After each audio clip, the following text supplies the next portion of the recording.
बासित राठौर 19 मई 2022 को गुजरात में हमारे गुजरात के नौजवानों ने एक गुजरात फेस्टिवल का अहतमाम रखा है।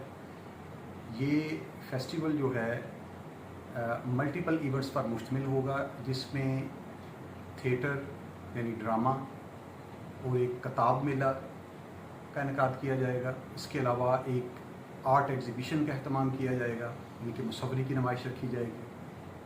इसके अलावा एक सूफ़ी रक़्स का इन्होंने अरेंज किया है स्टेज परफॉर्मेंस के तौर पर, ड्रामे और थिएटर के अलावा। इसके साथ साथ इन्होंने म्यूज़िक के सिलसिले में बाकायदा एक मौसीकी का अहतमाम रखा है।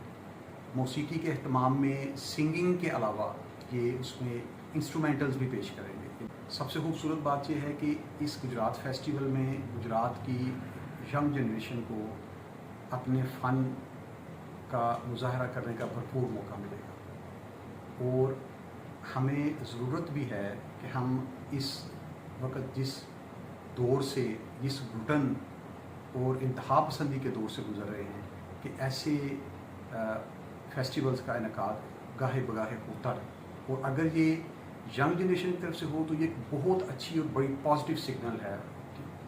और मैं रिक्वेस्ट करूँगा कि गुजरात का हर तबका, चाहे वो मुलाज़मत पेशा है, चाहे वो किसी भी फील्ड से वाबस्ता है, और ख़ास तौर पे जो गुजरात का जो ताजर तबका है, कि वो इस फेस्टिवल के सिलसिले में इन नौजवानों की भरपूर तरीके से दामे दरमे सुखने हर तरह से इनकी असिस्टेंस करे और इनकी रहनुमाई भी करे, ताकि हमारी यंग जनरेशन इसी पॉजिटिव एक सिलसिले को लेके आगे चलती रहे, बजाय इसके कि वो एक नेगेटिविटी और नेगेटिव चीज़ों की तरफ जाए। मैं बहुत मशकूर हूँ।